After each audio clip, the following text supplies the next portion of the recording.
Grow Your Mindset podcast. Grow your mind. Change your life. Do you ever feel like your brain is just working too hard when you speak English? Oh, yeah.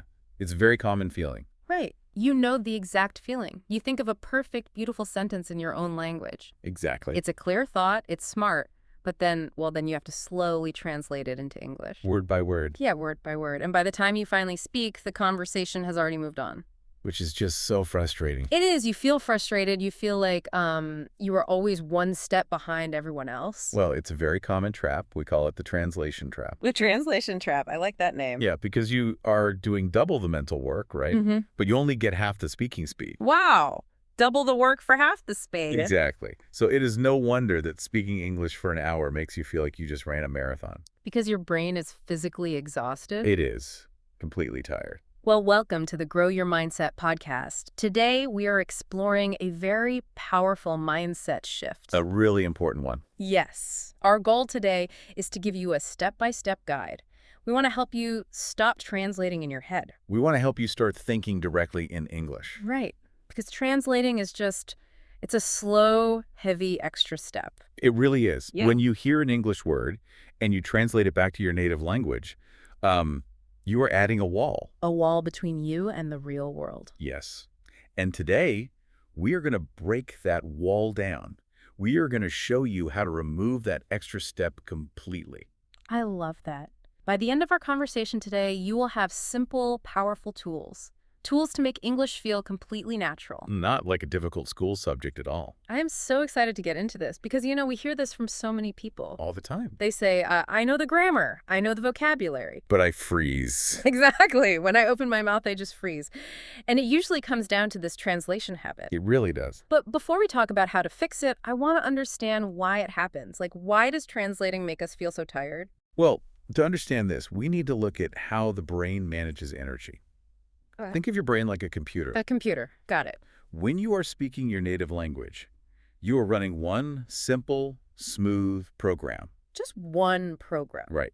The thoughts come up and the words come out. It takes very little energy. It's easy. But when you translate well, you are opening several heavy programs at the exact same time. Oh, I see. So it's like having 20 tabs open on your internet browser. Yes. And maybe a heavy video game running in the background. Everything just slows down. That is the perfect way to look at it. First, your brain has the idea. Right. Then it opens the dictionary program for your native language to find the perfect word. Okay, that's step number 2. Next, it opens the translation program. It has to search for the matching English word. Tab number 3. Finally, it opens the grammar program to make sure the English words are in the right order. Wow. That is a lot of programs. It's too much. Your brain is Yeah. doing too much at once. It's an overload. So the spinning wheel appears, like on a frozen computer. Exactly. You pause. You say, Yeah. Feel stressed. and when you feel stressed, it gets even worse. Right. Out to Because then you start worrying about the fact that you were pausing. which takes up even more computer memory. Right. It's a bad cycle. It's a spiral. The stress actually blocks your memory.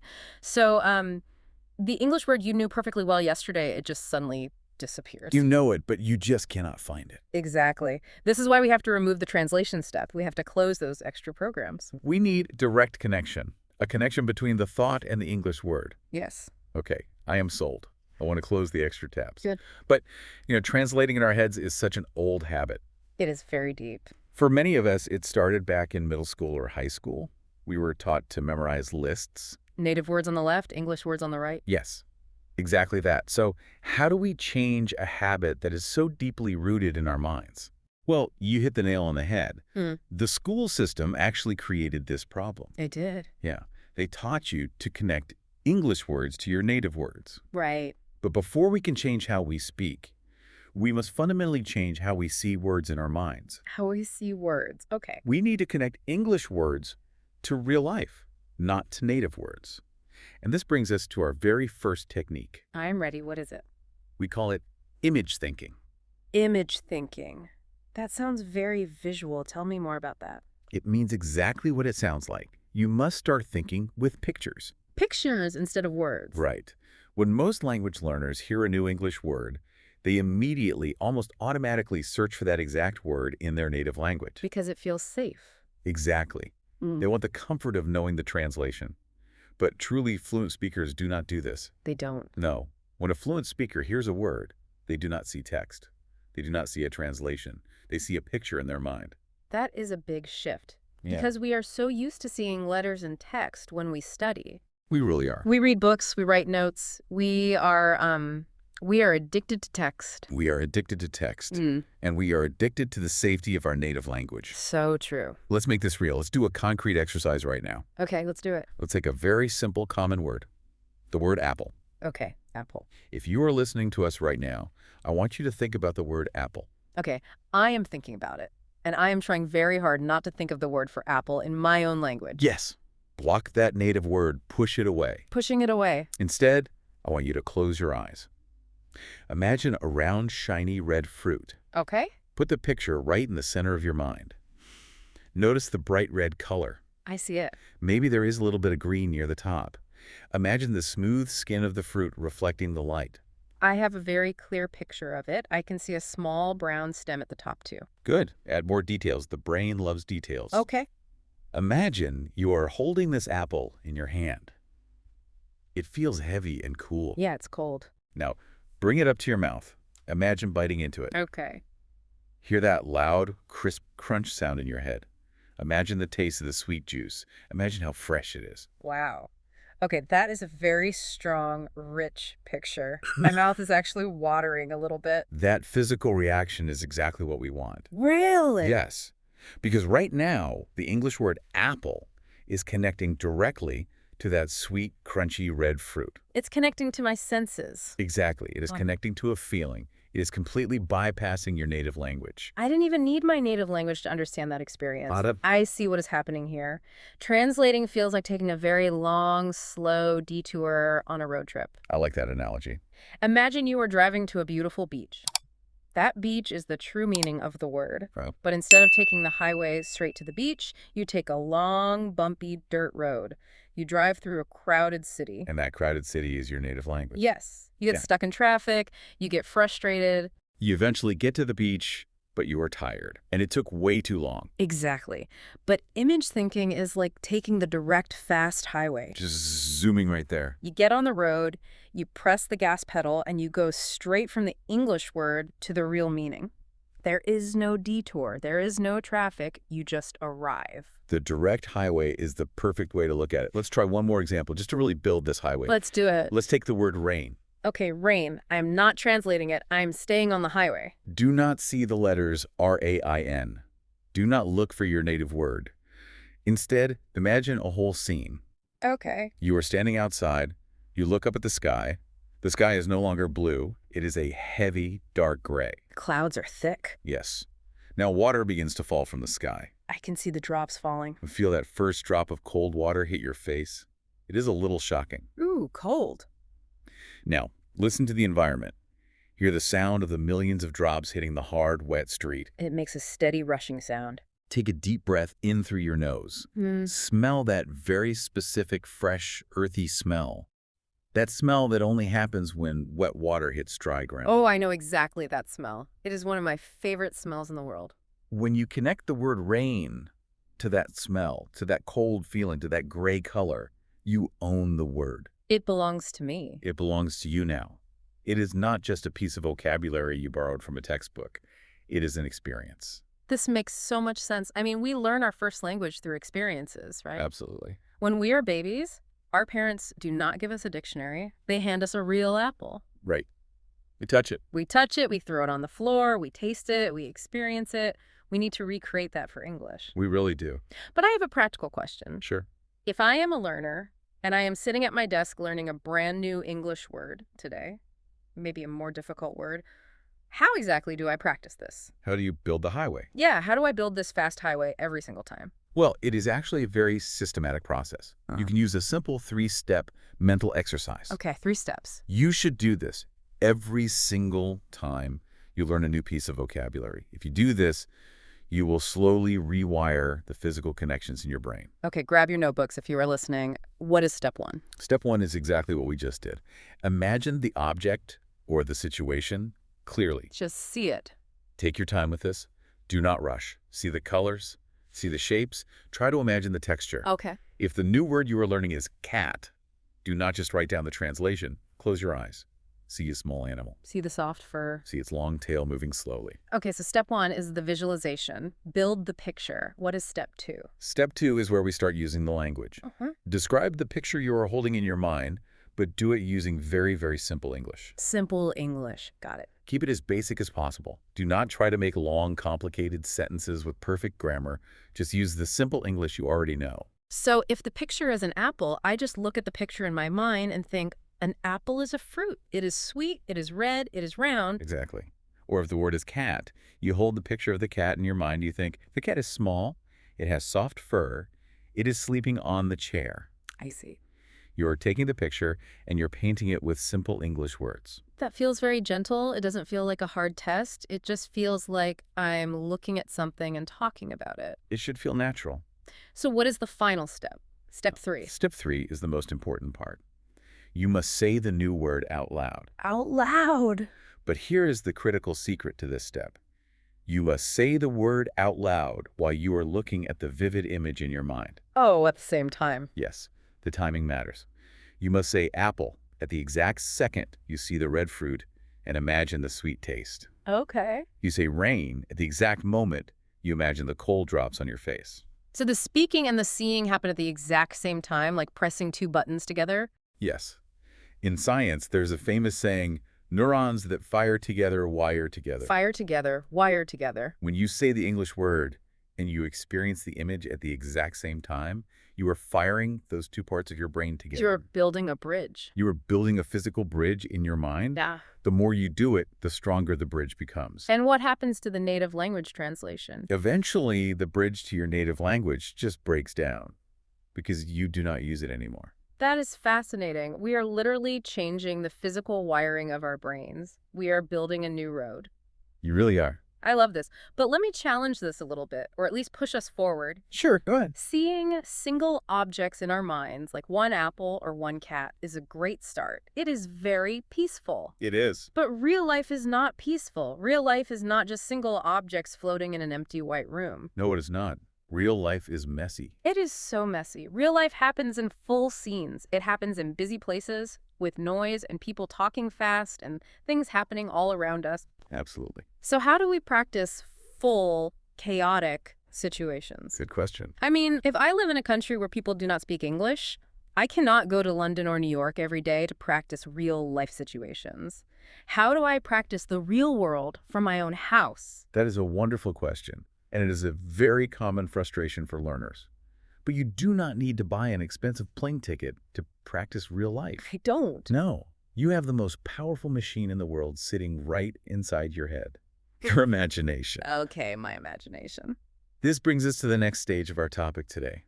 We're going to talk about 2 new methods to help you observe the messy world in English. I'm listening. The first method is called situation simulation, and the second method is called microdescription. Those sound like great tools. Let's unpack situation simulation first. What exactly does it mean to simulate a situation? Well, a simulation is like a practice run. It is a dress rehearsal. Like practicing for a play? Exactly. It means creating a highly realistic situation in your mind and then walking through it step by step. We want to trick your brain into feeling like it is actually happening. Let's do a simulation right now. I want to feel how this works. Okay, close your eyes again. Imagine you are walking down a busy city street on a chilly morning. Okay. You're wearing a warm coat. You stop in front of a small, busy cafe. Okay, I have the coat on. I'm standing outside a cafe. I can see the name on the window. You reach out and grab the cold metal handle. You open the heavy glass door. You walk inside. Instantly, the warm air hits your face. It feels nice. You take a breath, and you smell the rich, strong, dark coffee. You can smell fresh bread baking. Oh, that is the best smell. I am definitely there. Now listen to the room. It is loud. You hear the sharp sound of the espresso machine. I hear it. You hear the sound of cups touching small plates. Clink, clink, clink. You hear soft music playing from the corner. I can picture all of this. You look around and see people sitting at small wooden tables. Some are typing quickly on their laptops. Some are reading books. Some are laughing together. The scene is incredibly clear in my mind. I can feel the energy of the room. It feels a little busy, maybe a little intimidating. Now, you walk up to the front counter. You're standing in line, the person in front of you pays and walks away. Okay, my turn. Now it is your turn. You step up. The worker behind the counter smiles at you and looks into your eyes. Now, pause the simulation. Pause. Ask yourself this question in your head. What would I say right now in English in this exact moment? Oh, wow, okay. The pressure is on, even though it is just in my imagination. Yes, feel that little bit of pressure. I put myself in the hot seat, and then I find the English words for that specific reality. Exactly. Wow. You practice thinking the phrase. Because you are the director of this movie, you can practice different phrases. You might think, hi, can I get a medium dark roast coffee, please? Or maybe you want something different. You practice thinking, I would like a cappuccino and one of those chocolate croissants, please. So I am practicing the conversation with all the sights and sounds around me before it ever actually happens in real life. Yes. I am preparing myself for the environment. You are telling your brain that English is not just words on a flat page. You are teaching your brain that English is an action. It is a tool ready to be used in real environments. Let me push back on this a little bit just to play devil's advocate. Sure. Is this just playing pretend? When we learn a language, we are usually taught to study grammar rules from a textbook. Right. We do exercises. We fill in the blanks with the correct verb tense. Isn't that rigorous study better for true learning? Yes. Why should I spend my valuable study time closing my eyes and pretending to buy a croissant in a fake cafe? This raises a very deep question about how the human brain actually learns and stores information. Okay, explain it to me. Studying grammar books is fine. It is useful for understanding the structure of the language. But the brain puts information into different boxes. Different boxes. If you only ever study English from a textbook, your brain puts English into a box for fact memory. That is where we store pure facts. Like knowing that the capital of France is Paris, or knowing a math formula. Yes. Your brain thinks English is just information. It thinks English is a math problem to be solved, or a history date to be memorized for a final exam. And why is that a bad thing? Facts are good to know. It is bad, because when you are standing in a real cafe with real people waiting in line behind you and a real worker waiting for your order, you are not taking a written history test. That's true. You are trying to communicate to survive in a social situation. When you are under pressure, your brain cannot quickly access a math formula. It panics. Ah. And when the brain panics, it falls back to the easiest, safest route. Which is translating back to the native language. Ex- But when you use situation simulation, you are using a different part of the brain. You are building experience memory. Experience memory. You're attaching the language to an experience. Simulating situations teaches your brain a completely different lesson. It teaches your brain that English is a real-world survival tool. So by imagining the sights, the sounds, and the stress of the cafe, I am teaching my brain that English is for ordering food. Yeah. It is for getting what I need. English is for ordering food. English is for asking a stranger for directions when you are lost. English is for making a joke with a new friend. Wow. When you practice this way, you build an immense amount of mental comfort. When you actually travel and you walk into a real cafe in London, your brain will look around and say, oh, I know this place. I know these smells. I have done this before. You will not feel that spike of fear. Your heart rate will stay calm. You will feel ready. That is the goal. That is brilliant. We're basically tricking the brain into believing it already has experience speaking English in the real world. We are training for real life, not for a written test. That's exactly. Oh, okay. I love situation simulation.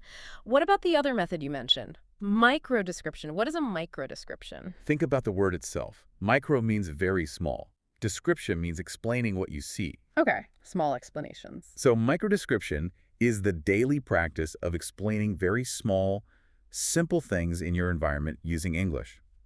The beauty of this technique is that you can do it anywhere, at any time, without needing a full, quiet visualization. Okay, let's try it right now. Yeah. We are sitting here talking. I'm holding my mobile phone in my hand. How do I do a microdescription of my phone? You look at your phone. You completely ignore your native language. Ignoring it. You just think a series of very simple factual sentences about it in English. You observe the reality of the object. So what would I think?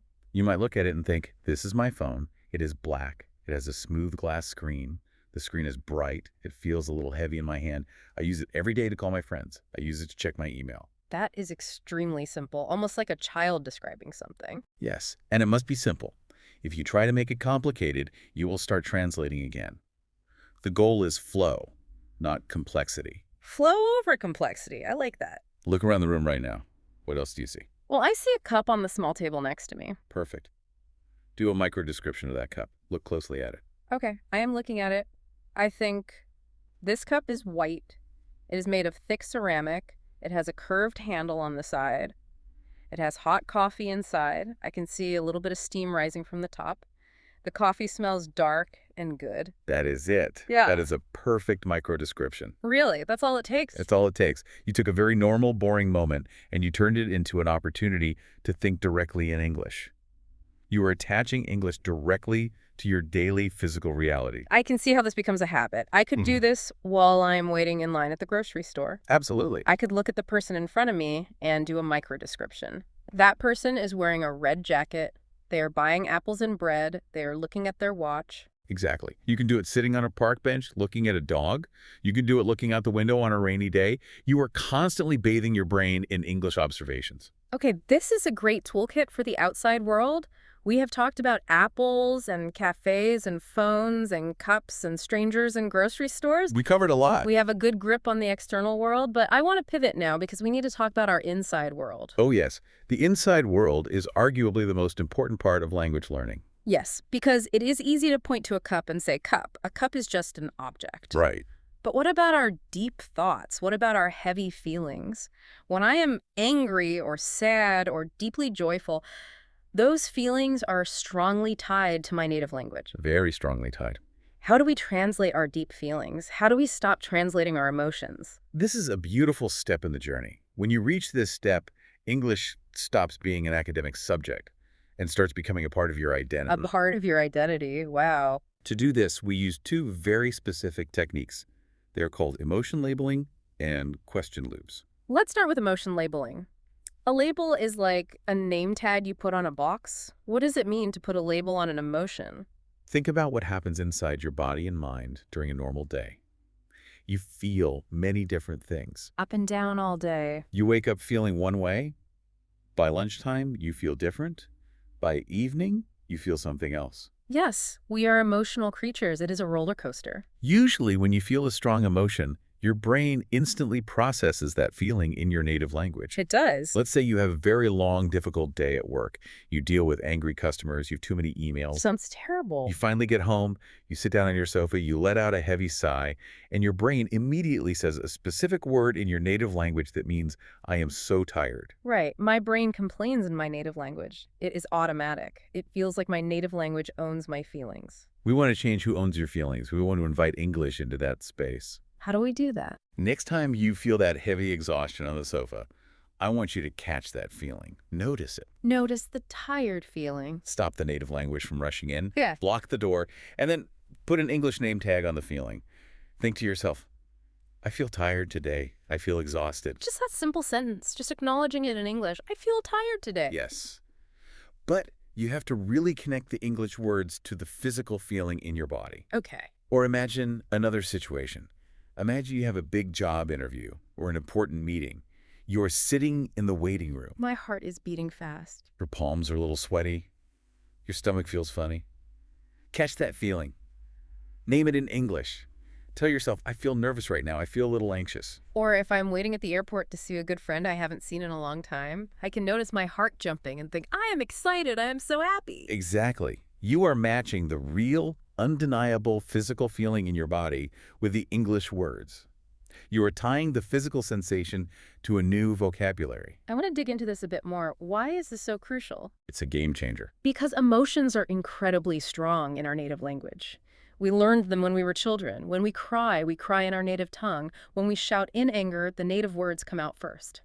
Why is labeling our emotions in English so important for speaking well? Can't I just use English for work and keep my feelings in my own language? What is fascinating here is how the human brain connects language, feeling, and identity. Emotions were very strong mental signals. They are the deepest part of who we are. They're our core truth. Right. If you only use English for business emails or for buying coffee or for passing a test, English stays on the outside. It stays on the surface of your life. It stays far away from your heart. Ah, I see. It remains a tool. Like a hammer or a screwdriver, you pick it up, use it, and put it away. Exactly. And the brain will never fully prioritize a tool. The brain prioritizes survival and identity. But when you start connecting your real, deep, raw feelings to English words, a profound shift happens. Your thoughts become authentic. English stops being a foreign concept. It becomes a part of you. It becomes integrated into your true inner voice. Wow. So by sitting on my couch and genuinely thinking I feel tired, or standing in the airport and thinking I feel excited, I am telling my brain that English is allowed to handle the deep stuff. I am making English a real piece of my soul. Yes. You are telling your brain that English is allowed inside the house. It is not just a guest standing on the porch anymore. It is allowed to express your true self. That is beautiful. And when English becomes your inner voice, the translation process completely stops because you no longer need the native language to translate your feelings. English becomes the feeling. That is deeply motivating. It makes the language feel so much more personal. Okay, so that is motion labeling. What about the other technique for the inner world? What are question loops? A loop is a continuous circle. It is something that keeps going round and round. Question loops mean creating a continuous chain of simple thoughts. You ask yourself a simple question in English, and then you immediately answer it. And then you ask another question based on that answer. Can you give me a practical example of a question loop? How do I start one? Sure. Let's imagine you are sitting on the train right now, traveling to work, and you are listening to us. You can start a question loop in your head right in this moment. Okay, what do I ask? You look out the window and you ask yourself a question in English. What am I doing right now? And then I answer the question in my head. I am sitting on the train. I am listening to a podcast. Yes. But the key is that you do not stop. You must keep the loop going to prevent your native language from returning. So you ask another question based on your answer. Why am I listening to this? Because I want to improve my English. Keep going. Follow that thought. How will this help me? It will help me learn how to think directly in English and stop translating. Let's do one more. Why is stopping translation important? Because I want to feel more confident and less tired when I speak. Do you see what is happening here? You are having a full, deep conversation with yourself. You are exploring your own motivations. You are asking and answering, and you are doing it all entirely in English. I love this. I have an analogy for this. It is like playing a really fun game of ping pong with your own brain. Ping pong is a great way to visualize it. Tell me more. Well, you hold the paddle and you hit the ball to the other side of the table with a question. What am I doing? Right. Then your brain on the other side of the table hits the ball back with an answer. I am sitting on the train. The goal of ping pong is to keep the rally going. You want to keep hitting the ball back and forth. You do not want to drop the ball. Exactly. Because if you drop the ball, the silence gives your native language a chance to step back in. That is exactly right. Every time you hit the ball back with a new question, you are actively practicing thinking in English without translating. You are maintaining an English-only environment inside your mind. It builds incredible mental stamina. Okay, so now we have connected English to our feelings with emotion labeling. We are playing ping pong with our thoughts using question loops. It's a great combination. We have covered the mindset and the inner voice. But we still need to talk about speed. Because I know learners who have great vocabulary and can express their feelings, but they still speak very, very slowly. Speed is the ultimate marker of fluency. Yes, because sometimes, even if I know all the words, I think too slowly. I put one word next to another word next to another word. It takes way too much time to build a whole thought. The other person gets bored. Yeah, the person I am talking to starts looking at their watch. How do we make our thoughts faster? How do we speed up the machine? To build true conversational speed, we need to fundamentally stop thinking about single words. Single words are the enemy of speed. Single words are the enemy. Okay, we need to start using chunk thinking, and a technique I call the inner movie. Chunk thinking. That sounds very practical, but a little unusual. What exactly is a chunk in language? A chunk is a group of words that naturally go together. It is a set phrase. Just a group of words. Right. Native speakers and fluent speakers do not speak word by word. They use chunks all the time. In fact, much of daily conversation is just pasting different chunks together. So we should be thinking in groups of words, not isolated single words. Yes. When learners try to speak, they often build sentences slowly, laying down one brick at a time. They search their brain and think, I believe that this is a good idea. Oh, so slow. They are looking for 8 different individual words in their brain's dictionary.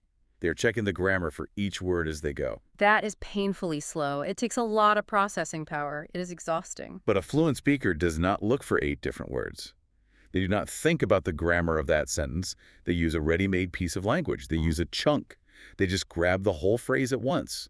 I think this is a good idea. So the phrase, "I think this is a good idea," is just one single chunk. Yes.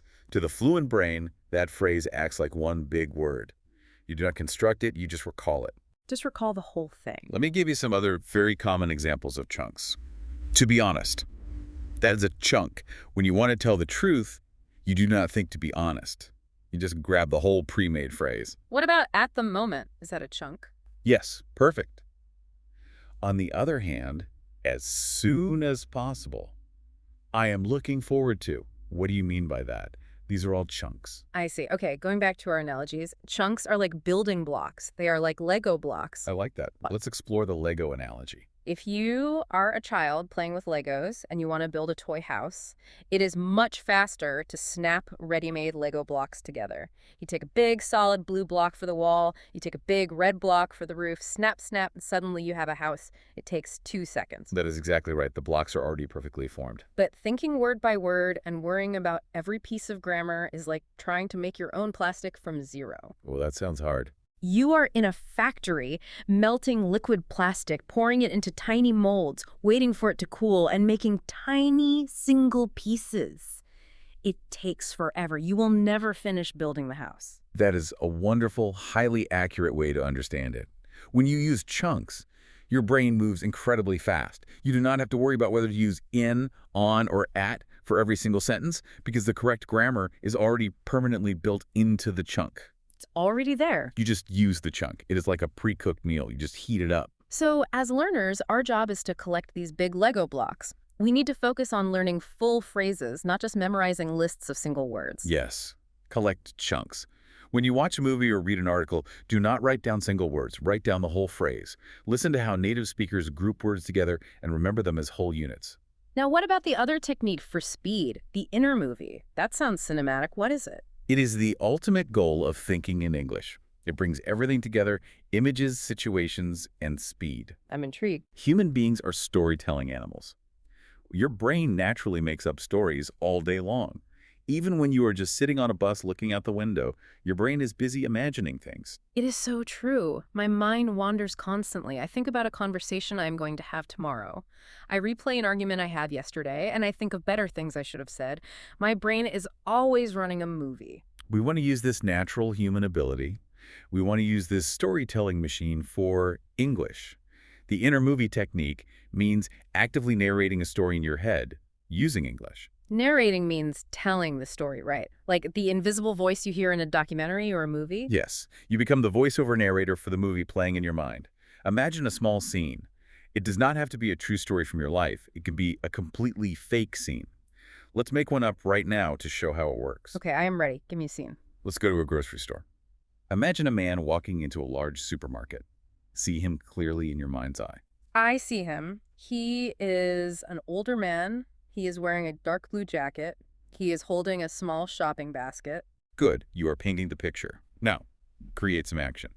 He stops walking, he looks confused, he is staring at the tall shelves. He cannot find what he wants. He's scratching his head. He looks left, he looks right. He is looking for the bread. Where is the fresh bread? He looks a little frustrated. He drops a can of soup by accident. It rolls on the floor. Stop right there. Realize what you are doing right now. You are making an inner movie, and you are narrating it in simple, flowing English. A man is walking into a store. He looks confused. He cannot find the bread. He walks down the aisle. He drops the can of soup. I am just telling the story of what I see unfolding in my imagination. It feels like I am directing a film. If we connect this to the bigger picture of fluency, the inner movie is incredibly powerful. It is the peak of language practice. Do you know why? Tell me, why is it better than just practicing sentences? Because stories are complex. They demand a lot of brain power. Stories activate many different brain systems all at the exact same time. The visual system is creating the picture. The emotional system is feeling the man's frustration. The memory system is recalling the vocabulary. The spatial system is mapping out the grocery store aisles. Everything is firing all at once. The whole brain is lit up. Yes. When English enters all these different systems at the same time, magic happens. The translation step is completely crushed. It disappears. Because your brain is so intensely busy watching the movie, feeling the emotions, and telling the story, it simply does not have the processing power left to open the translation dictionary. Translation gets shut down. Your brain is fully 100% living in the English world. There is no room for the native language. Exactly. You are flowing. You are thinking fast. You are experiencing the language, not just studying it. These techniques are genuinely amazing. We have covered so much ground today. Image thinking to replace the dictionary, situation simulation to practice real-world stress, micro-description to engage with our environment, emotion labeling to bring English into our hearts, question loops to keep the ping-pong rally going, chunk thinking for Lego block speed, in the inner movie to tie it all together. It is a comprehensive toolkit. They're all powerful tools for changing the brain. But I want to be honest with you. I want to speak for the listener right now. Go ahead. If I am listening to this on my drive to work, I might feel incredibly inspired, but I might also feel a little overwhelmed. That is completely normal. We just discussed changing the fundamental way your brain works. It is a lot of new information to absorb at once. I might be thinking, this all sounds great for a language expert, but how can I actually start doing this today? I am a normal person. I work an 8-hour job. I have a family to take care of. I have to cook dinner. I do not have 3 empty hours a day to sit in a quiet, dark room and direct inner movies. That is the reality of life. But here's the good news. You do not need 3 hours. You do not even need 1 hour. Let's make this highly practical. Let's bring this grand idea down into the reality of a busy daily life. I want to give you 3 simple, practical tips. These tips will help you start this shift today without feeling overwhelmed or exhausted. I am ready. I love practical tips. What is tip number 1? Tip 1 is the most important. Start small. You do not need a massive block of study time. You do not need a clean desk, a textbook, and complete silence. Just 5 minutes a day of focused, direct English thinking can slowly change your brain's wiring. Just 5 minutes. Really, that doesn't sound like enough time to learn a language. It is not about learning new words. It is about changing a habit. Think about brushing your teeth. You do not wait until Sunday and brush your teeth for 3 hours straight. That would ruin your teeth. You brush them for 2 minutes every morning and 2 minutes every night. Language habits are the same. Do this for 5 minutes while you are waiting for the bus. Do it while you're standing in the shower. Do it while you're making a cup of tea. Just 5 minutes of focused English thinking. That is a huge relief. Anyone, no matter how busy they are, can find 5 minutes. I can easily find 5 minutes when I'm walking from my office to my car. Exactly. Find the hidden 5 minutes in your day. Tip number 2, pick one technique today. We talked about a lot of tools today. Do not try to use all of them at the same time. If you do, your brain will overload and you will give up by tomorrow. So I shouldn't try to label my deep emotions, use 5 Lego chunks, and direct a complicated inner movie all before I eat breakfast. No, absolutely not. Pick just one tool from the toolbox. Next time you grab a cup of coffee, just try one micro description. Look at the coffee and describe it simply. Or tomorrow morning on your travel to work, try just one question loop to keep the ping pong going. Choose one simple thing, play with it, and enjoy it.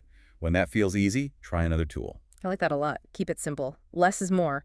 What is the final tip? Tip number 3. Tip 3, trust the process. Changing how your brain fundamentally works takes time. Fluency is not magic. You will not wake up tomorrow morning and suddenly speak perfectly without any effort. There will be days when you accidentally translate. There will be days when you feel tired. So no secret magic pills. I have to do the work. No magic pills. Real fluency is built through daily practice with the right mindset. Consistency is far more powerful than intensity. 5 minutes every single day for a year is infinitely better than studying perfectly for 5 hours once a month. Trust that the small, tiny steps are slowly building that fast, direct highway in your brain. Consistency is the real magic. Doing a little bit every day builds the mountain. This has been an incredible conversation. Let's briefly look back at the journey we took today. Let's bring all these puzzle pieces together for the listener. We started by looking at the core problem. We realized that translating in your head is a heavy, unnatural extra step. It overloads the brain's computer, it slows us down and causes stress. And then we learned how to bypass that step. We use image thinking to see vivid, colorful pictures in our minds rather than native words. We look at an apple and we taste the red fruit. We do not look for a dictionary translation. We then expanded that to the messy, real world. We use situation simulation and micro-description. We practice the stress of ordering coffee in the safety of our minds. We describe the simple, everyday objects around us. We teach our brain that English is a real-world survival tool, not a math problem. Then we turned inward. We looked at our hearts. We use emotion labeling to put an English name tag on our deepest feelings. I feel happy, I feel anxious, I feel tired. And we use question loops to play a continuous game of ping pong with our thoughts, never dropping the ball. What am I doing? Where am I going? Why am I going there? Finally, we talked about generating speed. We use chunk thinking to build thoughts quickly with ready-made Lego blocks. We use phrases instead of single words. And we direct an inner movie to activate our memory, our emotions, and our imagination all at the exact same time, completely shutting down the translation process. When you really put all this together, something amazing genuinely does happen. I can see the shift clearly. When you use pictures instead of text, when you simulate situations instead of taking tests, and when you attach English to your raw emotions, English stops feeling like work. That is the beautiful, freeing truth of this method. It stops feeling like a heavy, boring textbook you have to study to pass a class. It starts feeling like a natural way to exist in the world. It becomes a natural way to observe life. It becomes a natural way to think. And that is the exact moment real, effortless fluency begins. If you are listening to us right now, I want to give you a very warm, encouraging message. Learning a language, changing your brain, is a long journey. Sometimes it is hard. Sometimes you make mistakes. Sometimes you will feel foolish. That is perfectly okay.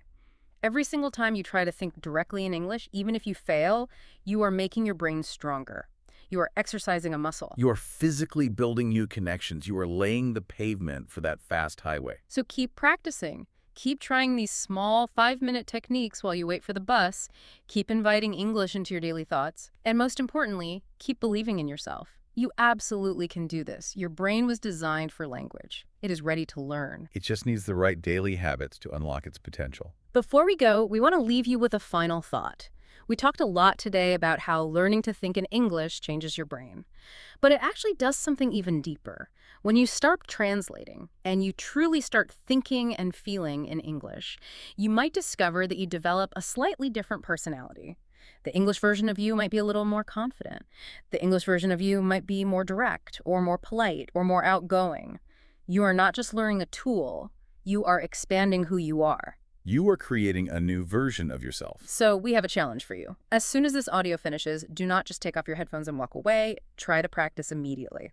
Step into that new version of yourself right now. Start the habit today. Here is the challenge. Look around you right now, wherever you are. What is one single object you can see? How would you describe it using your English Lego blocks? And how does looking at it make you feel?